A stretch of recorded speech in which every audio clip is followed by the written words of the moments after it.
Welcome to Take Me to the Cloud, a place for business professionals to hear insights and best practices from industry experts that combine cloud systems, operations, supply chain, and finance. Hi, everyone. Thanks for joining Take Me to the Cloud. I'm Kim Gordon. I'm here with Walter Merkis, and we're going to be discussing the cannabis market and how to anticipate the trends of the future. So, as everyone's probably well aware, cannabis is becoming a more prevailing topic as time moves on. States are beginning to phase in the legalization of the recreational usage of marijuana, and that's resulting in a booming hot market in those legalized areas, right? So there's a lot of companies that are going to be taking advantage of that. New companies are going to be starting, pre-existing ones are going to expand. With that, there's going to become an oversaturation in the hot market, right? So everyone's trying to take advantage of the sales opportunities. Now, accompanying that is going to be a lot of merger and acquisition activity. PE firms are going to be soaking up as much as they can, right? But then there also has to be kept in mind that a hot market will eventually transition to a commodity once it's universalized. Now, cannabis is unique in the sense that it's being phased out on a legalization level on a state-by-state basis. So there's always that hot market opportunity that'll be extended for a period of time. But in terms of the states that currently do have that legalization, the potential to become a commodity will be on the horizon at some point, and it's important to anticipate how do I prevent that fallout from happening? How can I anticipate the trends, and where do I need to get to? So you need to understand where the cannabis industry is going, really, and that there's like a concept of the pharmaceuticalization of cannabis, and maybe Wally, you can kind of expand on that concept and walk us through what that means, and then who would be a candidate for trying to improve themselves to get to that point, or at least stay on par with their competitors.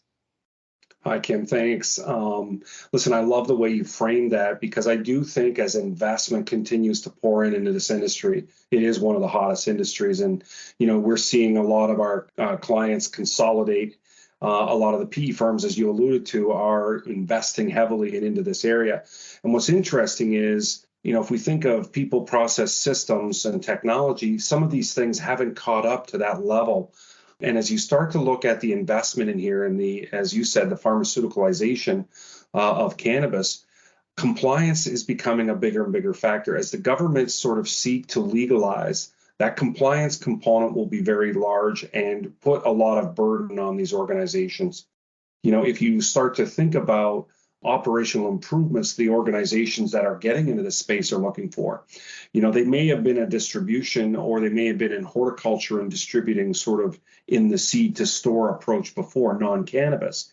But as you add compliance to that's going to bring a lot more challenges to them as they need to challenge themselves to do this during the growth cycle all the way through to the store and having POSs and inventory controls in place that they may not have been used to in the past. One of the things as they get to medical grade standards is to get ahead of that curve. As you alluded to, as this becomes a commodity, how hot it is, people are trying to ramp up. And what we'll see is, if you will, a dispensary at every corner, if I may say almost a Starbucks or, at every corner is what you're going to sort of see. And then over time, some of that will consolidate and bring together and as you alluded to. The one other area that I think is important to mention here is sort of innovation. And innovation comes in many ways, but in this industry, robotics and AI are going to be throughout, machine learning as well. And I think the key here is think of humidity in the soil during the growth cycle. Sensors that detect the humidity and watch that humidity go up or down. Light.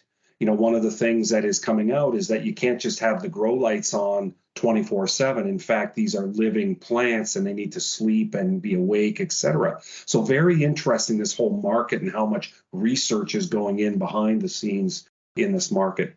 So adding that level of innovation and investment into this marketplace is very interesting. So essentially, if you will, from seed to store and beyond, optimization and introducing best practices to drive more margins as investors seek to get that margin and seek to grow and build out on their investments. So as you get through that, I mean, now what, Kim? What does an organization who now has gone through this, they're trying to get there. What are some of the options that are available to them? What things can they do? Sure. So whether, as Wally alluded to, you're seeking keep up with the compliance, or to really get ahead and think of what are the future regulations, how can I get there, or just be plain innovative with the robotics, the AI. No matter where you are in that spectrum, you are seeking to understand where you are today and where you need to get to and what the action plan is, right? So with that, I think any organization in this market needs really to undergo an assessment to understand how do they benchmark in comparison to their peers in the industry, and then what's anticipated for the future, and does their forecasting really match what their competitors are going to be in the future, right? So it's getting to that maturity model. How mature are you in the market?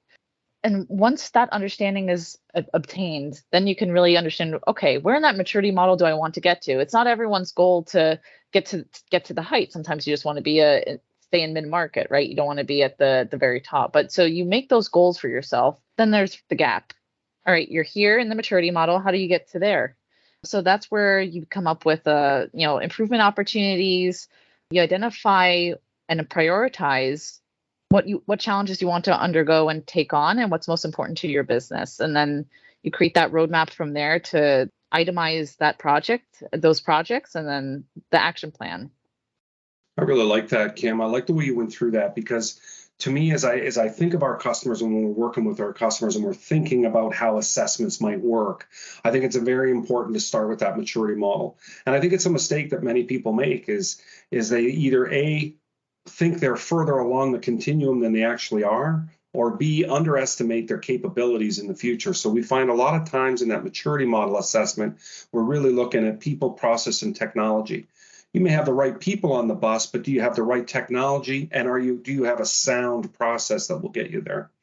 And I think, if I may just talk a little bit about benchmarking and benchmark analysis, sometimes those KPIs that we might drive out of the data that we collect yield what we perceive to be very, very useless data. And most people don't think of, the growth cycle time frame, or the fact that the humidity sensor is telling me that my soil is excessively dry or excessively humid, and therefore ultimately producing a milder or lower concentration within the plant. So a lot of those things, people forget to check and balance and think about as they start to decide what we're going to do to improve, to ultimately get there. So it's about the whole gamut, and ultimately getting to a product that makes a lot of sense, that helps drive margin and increase business growth. So to me, I like the way you couch that whole piece, and you got us down that laneway of improving and improvement opportunities. Yeah, and to build off of that point, so you mentioned, when you have the benchmarks, what do you do with it now? So, once you have that, if we take a step back, think of the assessment, the output is going to be the portfolio of projects you have for those process improvements, right? And then what equals project success? It's obtaining not necessarily the benchmarks in the industry, but whatever you determine, where do I want to be in comparison to those benchmarks, and how do I read through it? So maybe at the end of the day, if you do install innovative robotics and AI, and it has to do with the sensors out in the field, what are my measures of success of that project? And then how is that success sustained over time? That's the most crucial key. So you can have everything available to you. You also need to understand, how am I going to use it and change as an organization? So you mentioned the people part. The people aspect of an organization enforces the processes. It ensures the data quality is there, and then the data is maintained. And it ensures the success of any technological implementation, and why you're implementing that technology. Without the people, that's the key. So the people need to understand, how's my role going to adapt to be able to read into this data, to interact with the technology, and to keep driving the processes forward towards ultimate optimization. This was a great topic. So thank you all for joining, and please stay tuned for the next episode. You've been listening to Take Me to the Cloud. Thanks for joining us. Don't forget to subscribe to be alerted of new episodes. For more information, visit withum.com.